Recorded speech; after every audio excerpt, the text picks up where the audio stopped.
So hello everyone, this is Divyanshi. Welcome to Gyanodaya ke Guruji. तो बच्चों, first flight pros में हम लोग थर्ड चैप्टर पढ़ रहे थे जिसका नाम है टू स्टोरीज अबाउट फ्लाइंग। इसमें फ्लाइंग से रिलेटेड दो स्टोरी थी, पार्ट 1 एंड पार्ट 2। पार्ट 1 को बच्चों हम लोग ऑलरेडी कवर कर चुके हैं, पिछली क्लास में उसको पूरा अच्छे से पढ़ लिया है। आज की क्लास में हम लोग इसका पार्ट 2 पढ़ने वाले हैं और इस पार्ट 2 में स्टोरी का नाम है बच्चों the black aeroplane. The black aeroplane ये स्टोरी है इसके पार्ट 2 की। और साथ साथ में ध्यान में रखिएगा बच्चों कि ये किसके द्वारा लिखी गई है। राइटर कौन है बच्चों? फ्रेडरिक फॉर्सिथ। ठीक है, इनका नाम याद में रखिएगा, ध्यान में रखिएगा। आज की इस क्लास में हम लोग इस स्टोरी को पूरा अच्छे से पढ़ेंगे क्योंकि इससे रिलेटेड आपके एग्जाम में बच्चों एमसीक्यूज आते हैं, एक्सट्रैक्ट बेस्ड क्वेश्चन आते हैं जिनका आंसर आपको करना होता है। साथ साथ में आपको शॉर्ट एवं लॉन्ग आंसर भी करने होते हैं। ठीक है, तो इस क्लास को पूरा देखिएगा। इंपॉर्टेंट चैप्टर है आपके प्रोज में और बहुत ही शॉर्ट स्टोरी है बच्चों आज की। तो चलिए अपनी क्लास को स्टार्ट करते हैं। और सबसे पहले देखते हैं, क्लास स्टार्ट करने से पहले ये एरोप्लेन से रिलेटेड बच्चों स्टोरी है और इसमें हम लोग स्टोरी स्टार्ट करने से पहले थोड़ा सा मोटा मोटा आइडिया ले लेते हैं इस स्टोरी में आखिर है क्या। ये स्टोरी देखिए जो कि एरोप्लेन से रिलेटेड है और ये है हमारा ओल्ड डेकोटा एरोप्लेन जिसे एक पायलट उड़ा रहा होता है। किससे बच्चों? ओल्ड डकोटा एरोप्लेन को। ध्यान से सुनिएगा हर एक वर्ड क्योंकि यहीं से एमसीक्यू भी बनता है। तो इसमें बात करें तो इसे एक पायलट उड़ा रहा होता है और जब ये उसे उड़ा रहा होता है तो वो फ्रांस से इंग्लैंड की ओर जा रहा होता है। फ्रांस से इंग्लैंड की ओर जा रहा होता है और उसके अंदर एक्साइटमेंट होता है अपनी फैमिली से मिलने का। फैमिली से मिलने का एक्साइटमेंट होता है, साथ साथ में बच्चों इंग्लिश ब्रेकफास्ट करने का भी एक्साइटमेंट उसके अंदर होता है। लेकिन अचानक से स्थिति कुछ ऐसी बनती है कि जब वो ओल्ड डेकोटा एरोप्लेन को जब उड़ा रहा होता है तो अचानक से उसके सामने तूफानी काले बादल घिर आते हैं। मतलब मौसम बहुत ही ज्यादा खराब हो जाता है, लेकिन फिर भी वो हिम्मत नहीं हारता है। अपने अथक प्रयास और मेहनत की वजह से वो जीवित बच जाता है और जीवित बच जाता है। आखिर जो ब्लैक एरोप्लेन का पायलट होता है वो उसकी कैसे सहायता करता है, किस प्रकार से उसकी मदद करता है, ऐसा हम लोग इस स्टोरी में बच्चों पढ़ने वाले हैं। तो बहुत ही शॉर्ट स्टोरी है, पूरा लास्ट तक जरूर देखिएगा कि ब्लैक एरोप्लेन किस प्रकार से जो अगला पायलट होता है ओल्ड डेकोटा एरोप्लेन का, जो कि हमारा नैरेटर है। ठीक है, इसका जो पायलट है वो हमारा नैरेटर है इस स्टोरी में। तो उसकी कैसे हेल्प करता है, क्या लास्ट में वो उसको थैंक यू भी बोल पाता है? तो पूरी स्टोरी को जरूर एक बार सुनिएगा, बहुत ही इंटरेस्टिंग स्टोरी है बच्चों। तो क्योंकि और हाँ, ये स्टोरी हमें ये भी सजेस्ट करती है बच्चों, this story suggest that we should never loss hope in life. और ये स्टोरी हमें यह भी सुझाव देती है बच्चों कि हमें जीवन में आशा नहीं छोड़नी चाहिए। कुछ ऐसा स्टोरी में भी है। तो चलिए हम लोग स्टार्ट करते हैं। और बच्चों जैसे कि हम लोग हर क्लास में हर स्टोरी की समरी को देखते हैं, तो ऐसे ही इस क्लास में भी समरी को देखेंगे और साथ साथ में बच्चों जितने टफ वर्ड आएंगे उनका मीनिंग भी पता करते चलेंगे साथ में, क्योंकि इनसे ही रिलेटेड जब आपके एग्जाम में बच्चों क्वेश्चन बनते हैं तो आपको आसानी हो जाती है आंसर करने में। तो कोई भी समस्या नहीं है। अब यहाँ पर देखते हैं बच्चों कि हमारी जो फर्स्ट हेडिंग है बहुत ही शॉर्ट स्टोरी है। पहले से ही ना परेशान होइएगा कि बहुत सी बड़ी होगी, कैसे सुनेंगे लास्ट तक। बहुत शॉर्ट है, बस एक बार ध्यान से मन लगा के सुनिएगा आप जरूर। अब फर्स्ट हेडिंग में क्या है बच्चों? The narrator's trip to England. जब नैरेटर होता है जो इस स्टोरी का कथावाचक, जो कि ओल्ड डेकोटा एरोप्लेन का पायलट होता है। ठीक है बच्चों, तो ये नैरेटर ट्रिप जब उसकी यात्रा होती है टू इंग्लैंड, इंग्लैंड के लिए, मतलब वो फ्रांस से इंग्लैंड की ओर जा रहा होता है, तो क्या कैसे होता है। ठीक है, तो चलिए फटाफट देख लेते हैं। The narrator was flying his old Dakota aeroplane। ये नाम याद में रखिएगा। ठीक है बच्चों, जो नैरेटर है वो फ्लाइंग उड़ा रहा था his old Dakota aeroplane over France, France के ऊपर उड़ा रहा था। बैक टू इंग्लैंड, इंग्लैंड जाने के लिए एट नाइट, रात के समय। समझ में आया? कोई भी समस्या नहीं है। तो the narrator was flying old Dakota aeroplane को वो उड़ा रहा था। कौन बच्चों? नरेटर। ओवर फ्रांस, फ्रांस के ऊपर, back to England at night. उसके बाद आगे देखिए बच्चों, he was dreaming of his holiday and looking forward to be with his family. और वो साथ साथ में सपना देख रहा था कि मतलब कैसे कितना ज़्यादा खुश था कि वो अपनी फैमिली से मिलेगा, साथ में इंग्लिश ब्रेकफास्ट भी करेगा। तो देखिए बच्चों, और वो सपना देख रहा था ऑफ हिज हॉलीडे, अपनी छुट्टियों का ही, है ना, and looking forward to be with his family, और अपने परिवार के साथ वो उसे कैसे बिताता, है ना, उन हॉलीडेज को। तो उसके लिए वो सपना भी देख रहा था। He called the Paris control room to get instructed about the way. फिर वो क्या करता है? पेरिस कंट्रोल रूम को कॉल करता है। किसके लिए बच्चों? टू गेट इंस्ट्रक्टेड, मतलब उसे निर्देश देने के लिए, अबाउट द वे, रास्ते के लिए। Paris control advised him to turn 12 degrees west. तो पेरिस कंट्रोल उसे क्या करता है बच्चों? 12 डिग्री वेस्ट के लिए, मतलब 12 डिग्री वेस्ट, पश्चिम के लिए मुड़ने को बोलता है।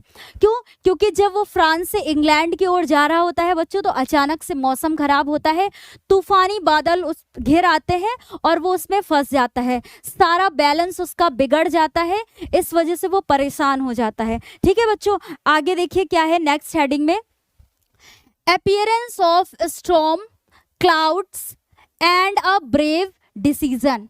इसमें क्या है बच्चों? अपीयरेंस ऑफ स्टॉर्म क्लाउड्स, मतलब तूफानी बादलों का दिखना। अपीयरेंस मतलब क्या होता है बच्चों?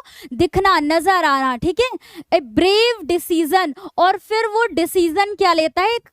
मतलब अच्छा साहसपूर्ण वो क्या लेता है? डिसीजन लेता है कि आगे उसे करना क्या है, इसलिए। ठीक है बच्चों, तो अभी हम लोग इसमें देखने वाले हैं।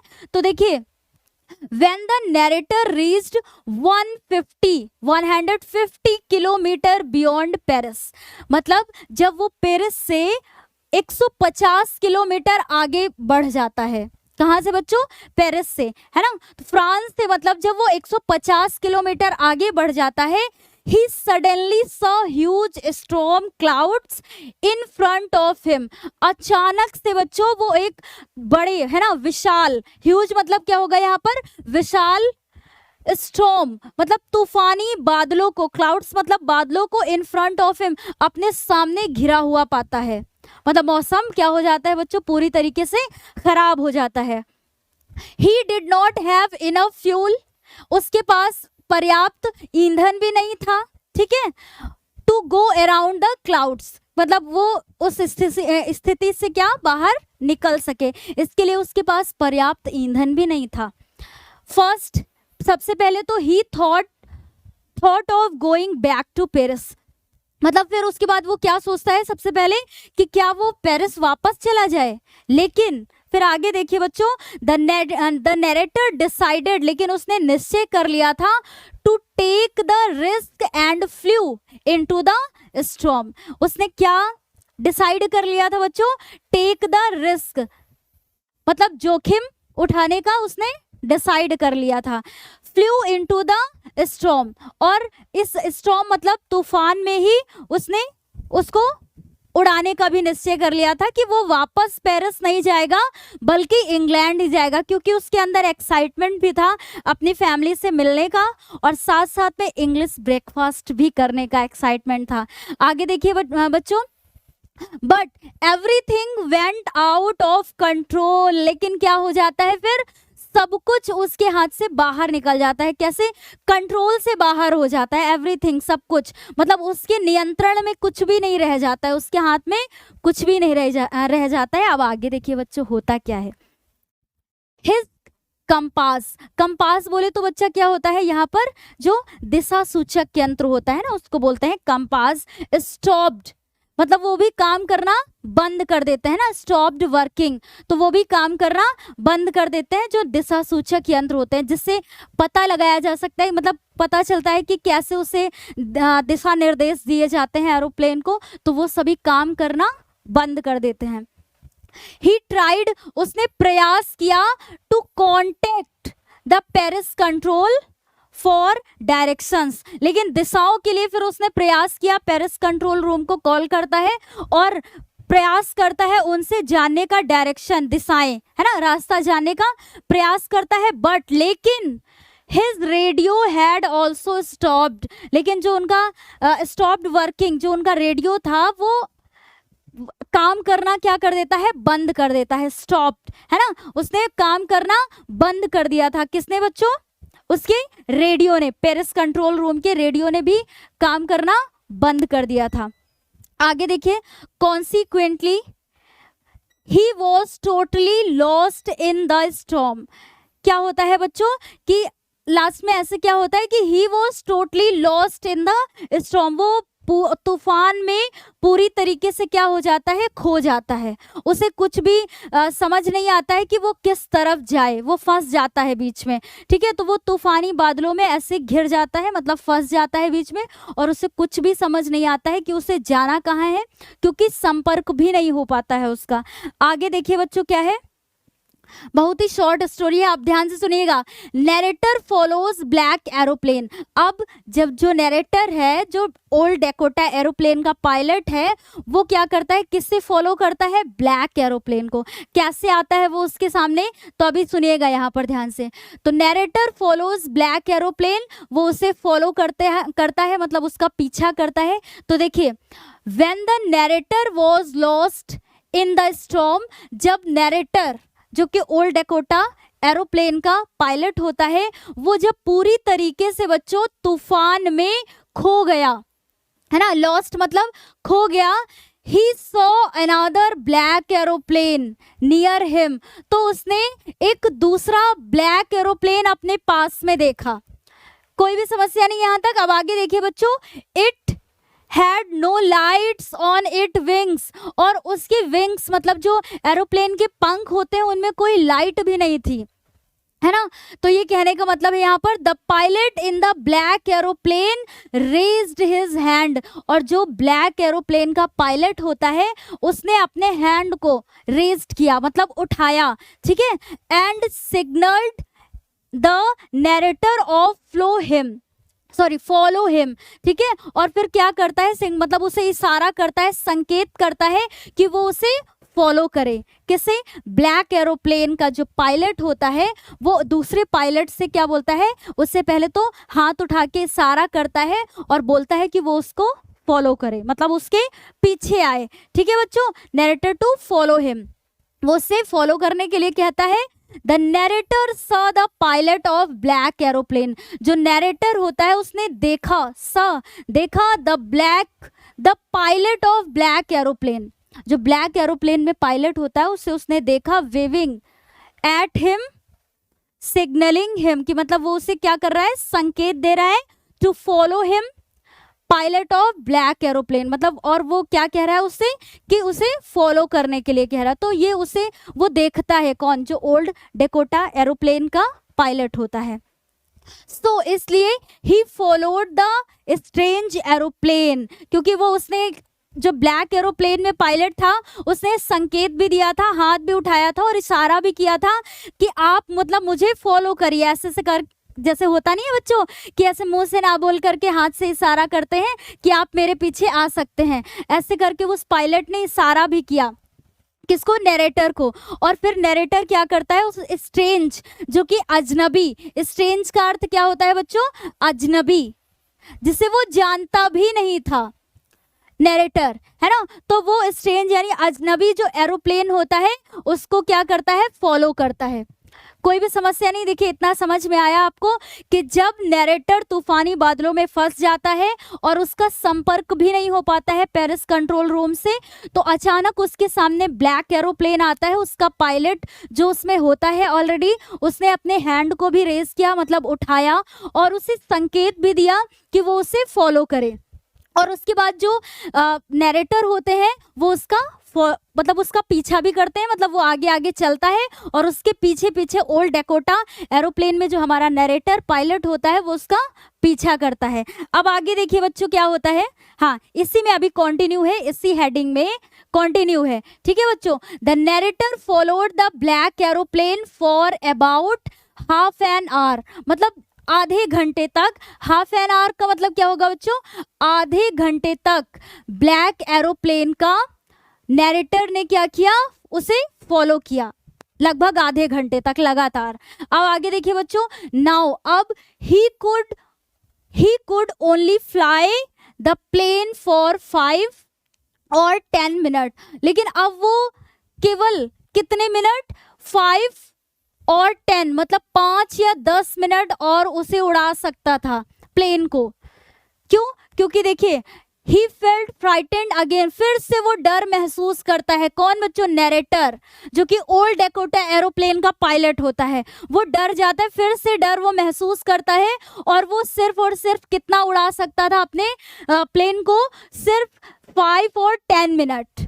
बट सडनली, लेकिन अचानक से ही सॉ, उसने देखा, किसने बच्चों, नैरेटर ने, है ना, नैरेटर ने देखा 2 straight line of lights ahead of him, कि मतलब जो 2 लाइट की सीधी रेखाएं जहां से लैंडिंग करता है एरोप्लेन, है ना, तो वो उन्हें दिखाई पड़ गई। तो ही सा, उसने देखा 2 स्ट्रेट लाइन, 2 सीधी लाइन रेखाएं ऑफ लाइट्स, मतलब लाइट की 2 सीधी रेखाएं उसको दिखाई पड़ गई, अहेड ऑफ हिम मतलब उसके सामने लैंडिंग करने के लिए। ठीक है बच्चों, ऑन द ग्राउंड मतलब ग्राउंड उसे दिख गया कि अब उसे क्या करना है, लैंड करना है। They were the light of an airport runway, और वो जो लाइट्स थी बच्चों वो कहाँ की थी, एयरपोर्ट रनवे की थी। ठीक है, एयरपोर्ट की ही वो लाइंस थी। अब आगे सुनिएगा ध्यान से क्या होता है। When he turned to look for the black aeroplane, और जब वो टर्न होता है मतलब मुड़ता है, कौन, यहाँ पर नैरेटर, नैरेटर जब मुड़ता है, look for the black aeroplane, black aeroplane की ओर देखने के लिए, he could not see it anywhere, और ही कुड नॉट सी मतलब वो कुछ भी नहीं देख सका, एनीवेयर मतलब वहां कोई भी नहीं था। ठीक है, जब वो पीछे मुड़ता है बच्चों देखने के लिए, तो वहां पर कोई भी मौजूद नहीं होता है। He was able to land safely, और वो सेफली बोले तो बच्चों बिल्कुल सुरक्षित, है ना, सेफली सुरक्षित वो लैंड कर चुका था, मतलब कोई भी उसे समस्या नहीं थी। तो he was able land safely which gave him a sign of relief, वो सुरक्षित लैंड कर चुका था, जो कि उसे साई ऑफ रिलीफ का मतलब बच्चों यहाँ पर कि उसे राहत की सांस देता है, कि मतलब कैसे वो तूफानी बादलों के बीच में फंस गया था और कैसे ब्लैक एरोप्लेन ने उसकी हेल्प की, और जब वो वहाँ पर लैंड कर गया और उसने पीछे मुड़ के देखा तो वहाँ कोई भी एरोप्लेन नहीं था, और लेकिन वो सुरक्षित लैंड कर चुका था बच्चों, जो कि उसे उस राहत की सांस देता है। अब आगे क्या होता है बच्चों, क्योंकि उससे कोई दिखाई तो पड़ा नहीं था, अब क्या करता है नैरेटर, क्या करता है, लास्ट हेडिंग है बच्चों। ठीक है, the black aeroplane remains a mystery, जो ब्लैक एरोप्लेन होता है वो एक रहस्य बन जाता है। ठीक है, अभी कैसे देखिए, आफ्टर लैंडिंग, उतरने के बाद नैरेटर को, है उतरने के बाद, the narrator went to the control centre of the airport, वो एयरपोर्ट के कंट्रोल सेंटर पर जाता है।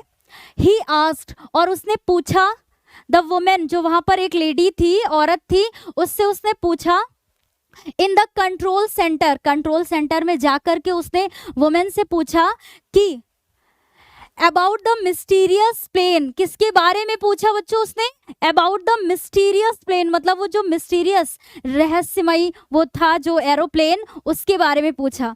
मिस्टीरियस एरोप्लेन इसका नाम दिया गया है यहाँ पर। आगे देखिए, हाउएवर, हालांकि the women looked at him strangely and loved, क्या होता है कि जब नैरेटर उससे पूछता है ब्लैक एरोप्लेन के बारे में कि क्या आपने इस मिस्टीरियस एरोप्लेन को देखा है, तो वो उसे स्ट्रेंज मतलब एक अजनबी रूप में देखती है, किसको, नैरेटर को, मतलब जैसे अजीब ढंग से उसको देखती है और फिर हंसती है, और क्या बोलती है आगे देखिए बच्चों, शी टोल्ड, उसने बताया हिम नैरेटर को, दैट कि there was no other plane flying except his own such a stormy night, मतलब वो कहती है कि इस तूफानी रात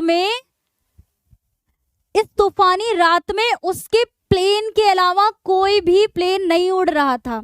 कौन बताता है ऐसा?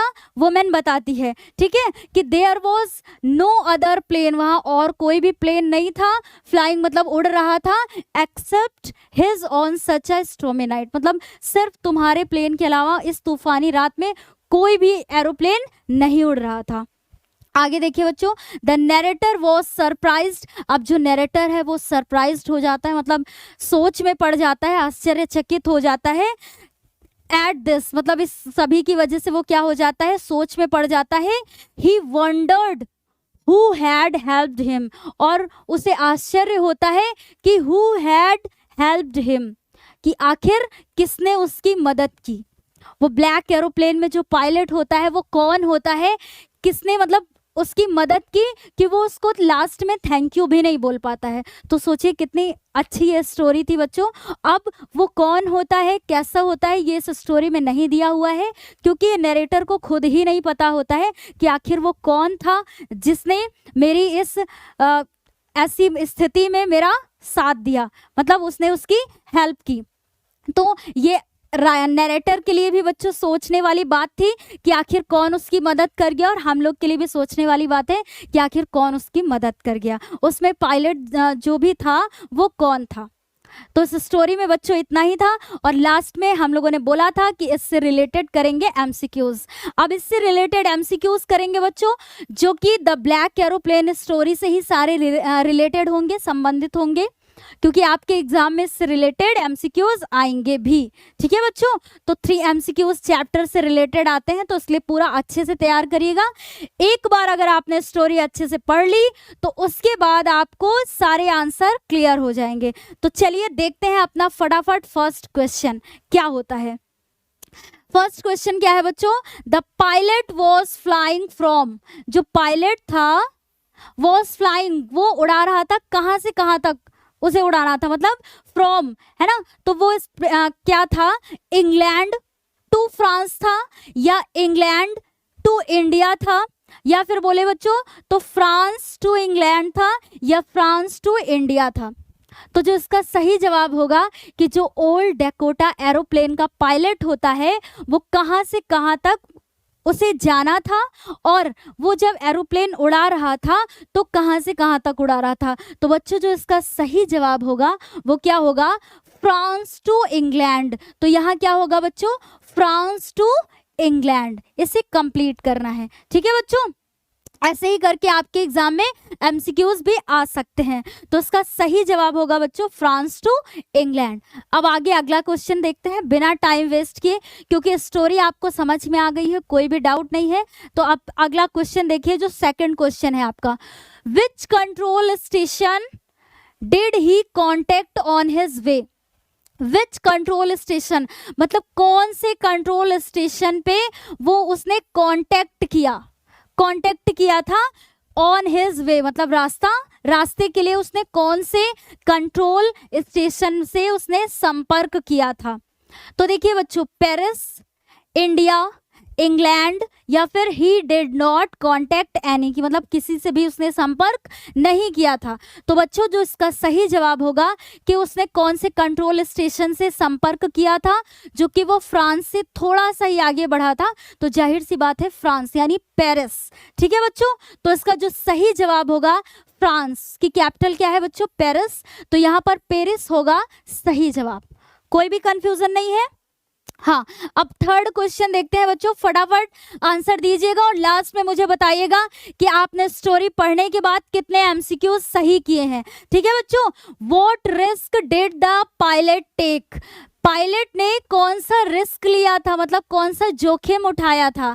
तो यहाँ पर देखिए ऑप्शन में क्या है बच्चों, फ्लाइंग बैक टू पेरिस, मतलब उसने पेरिस से वापस जाने का निश्चय कर लिया था, मतलब ये रिस्क उठाया था उसने, या फिर missing the breakfast he desired, मतलब वो अपना मनपसंद भोजन मिस नहीं करना चाहता था, या फिर ही टुक नो रिस्क, उसने कोई भी रिस्क नहीं लिया था, या अगला जो ऑप्शन है बच्चों, flying the old Dakota straight into the storm, storm बोले तो उस तूफान में वो ओल्ड डेकोटा एरोप्लेन को सीधा उड़ा रहा था, तो इसमें जो सही जवाब होगा बच्चों कि उसने कौन सा रिस्क लिया था। जब मौसम खराब हो जाता है, अचानक से तूफानी बादल आ जाते हैं, तो उसने क्या रिस्क लिया कि वो उसे उड़ाएगा एरोप्लेन को। तो इसमें सही जवाब होगा बच्चों, वो क्या होगा, flying the old Dakota straight into the storm, मतलब इस तूफान में वो उसे सीधा उड़ाएगा। तो ये है इसका बच्चों सही जवाब। अगला देखिए फटाफट, क्वेश्चन क्या है, the pilot was not able to anything, किस चीज में मतलब वो एबल नहीं था, सक्षम नहीं था, the pilot old Dakota aeroplane का जो नैरेटर था, एनीथिंग कुछ करने में, तो किस चीज में नहीं था बच्चों, ये ऑप्शन दिया है यहाँ पर, सी देखने में सक्षम नहीं था, या हियर सुनने में, बोलने में, या ऑल ऑफ देम, इनमें से ऑल ऑफ देम, मतलब ये सारे सब कुछ, ठीक है, देखने में भी, सुनने में भी और बोलने में भी। तो जो इसका सही जवाब होगा बच्चों वो क्या होगा कि उसे कुछ भी दिखाई नहीं दे रहा था। तो सही जवाब क्या होगा बच्चों, सी, ठीक है, कोई भी समस्या नहीं। आगे अगला क्वेश्चन देखते हैं और फटाफट आप लोग क्वेश्चन का मतलब समझिएगा, आंसर सबसे पहले करिएगा।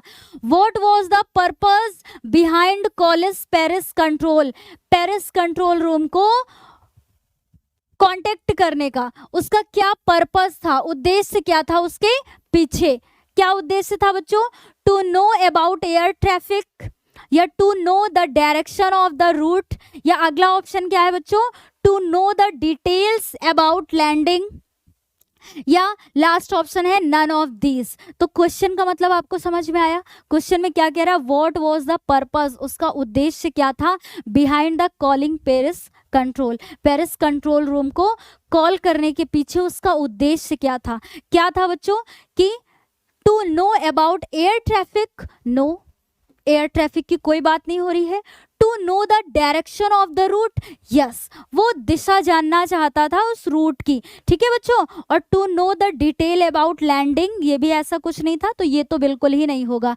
तो जो इसका सही जवाब होगा बच्चों वो क्या होगा, to know the direction of the route, मतलब वो रूट की डायरेक्शन जानना चाहता था, दिशा जानना चाहता था। अब अगला जो क्वेश्चन है फटाफट देखिएगा और इसका मतलब समझिएगा। The pilot asked the women in the control tower about, जब वो जाता है कंट्रोल टावर में, वुमेन से मतलब उस औरत से उसने क्या पूछा, पायलट ने क्या पूछा। क्वेश्चन का मतलब समझ में आया कि जब पायलट उस कंट्रोल रूम में गया तो उसने औरत से क्या पूछा था बच्चों, हिज फ्रेंड, उसके फ्रेंड के बारे में, या फिर other plane and its pilot, जो दूसरा प्लेन था और उसमें जो पायलट था उसके बारे में पूछता है, या वेदर मौसम के बारे में, या ब्रेकफास्ट। तो जो सही जवाब है बच्चों वो क्या था कि जब वो कंट्रोल रूम में जाता है और उस लेडी से क्या पूछता है कि other plane and its pilot, कि क्या आपने उस मिस्टीरियस एरोप्लेन को देखा है और उसमें जो पायलट था क्या आपने उसको देखा है, वो कौन था, ऐसे इसके बारे में पूछता है। तो ये बच्चों इसका सही जवाब है।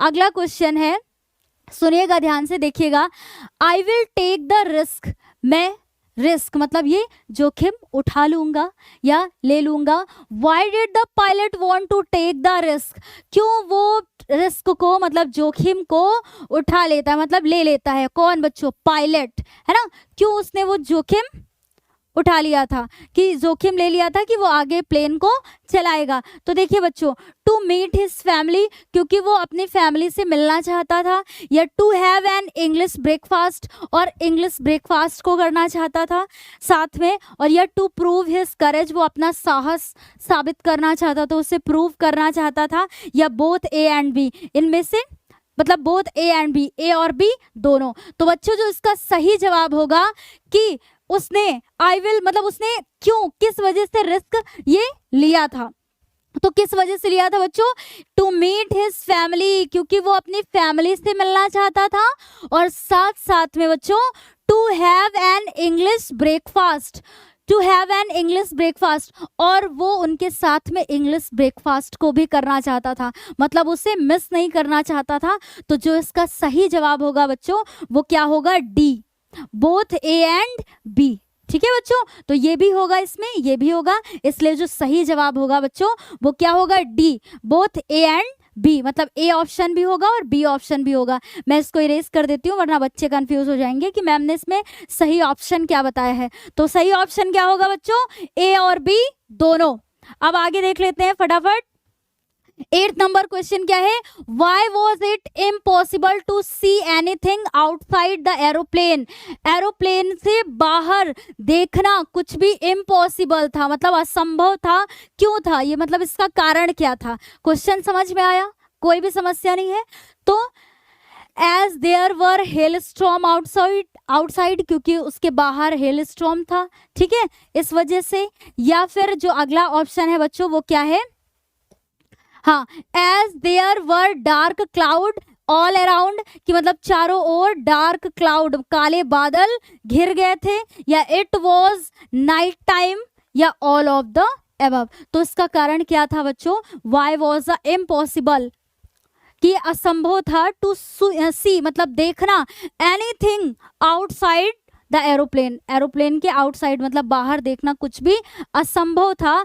तो देखिए बच्चों, as there were dark cloud all around, क्योंकि काले बादल चारों ओर घिर गए थे, इस वजह से बाहर, एरोप्लेन के बाहर कुछ भी देखना मुश्किल था। तो समझ में आया बच्चों, तो इसका सही जवाब ये होगा। अब आगे 9th नंबर क्वेश्चन देखते हैं, और अब हमें उम्मीद है कि सारे बच्चे इसका सही जवाब साथ साथ में कर रहे होंगे। Why was the pilot of old Dakota, जो ओल्ड डेकोटा एरोप्लेन का जो पायलट था वो हैप्पी, खुश था, while flying his plane, जब वो अपने प्लेन को उड़ा रहा था, ठीक है। तो देखिए बच्चों, he was going to meet his family, क्योंकि देखिए जब वो फ्रांस से इंग्लैंड की ओर जाता है तो वो खुश था। क्यों खुश था, क्योंकि वो अपने परिवार से मिलना चाहता था, है ना, वो अपने परिवार से मिलने जा रहा था। या अगला ऑप्शन है बच्चों, he was alone up in the sky, क्योंकि इस वजह से वो खुश था कि वो आसमान में अकेला था। या फिर he was going to have an English breakfast the following day, इस वजह से खुश था कि मतलब वो इंग्लिश ब्रेकफास्ट दिन में वो अपनी फैमिली के साथ में इंग्लिश ब्रेकफास्ट करेगा, इस वजह से था। या ऑल ऑफ द अबव, या इनमें से सभी। तो बच्चों क्वेश्चन का मतलब आपको समझ में आया कि जो ओल्ड डेकोटा एरोप्लेन का जो पायलट था वो जब प्लेन को उड़ा रहा था तो वो इस वजह से खुश था क्योंकि वो अपनी फैमिली से मिलना चाहता था।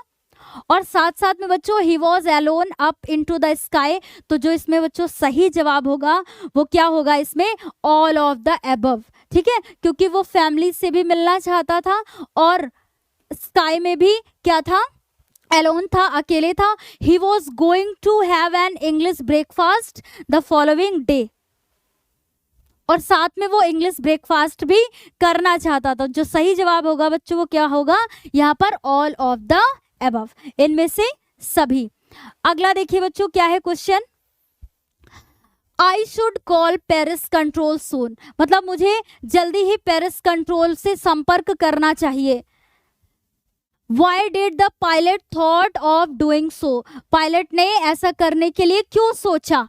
तो सही जवाब बताइए इसका बच्चों फटाफट। Because he was stuck in the storm, क्योंकि वो तूफान में फंस गया था इस वजह से। या because he wanted to know about the other pilot, क्योंकि वो अदर पायलट के बारे में जानना चाहता था इस वजह से।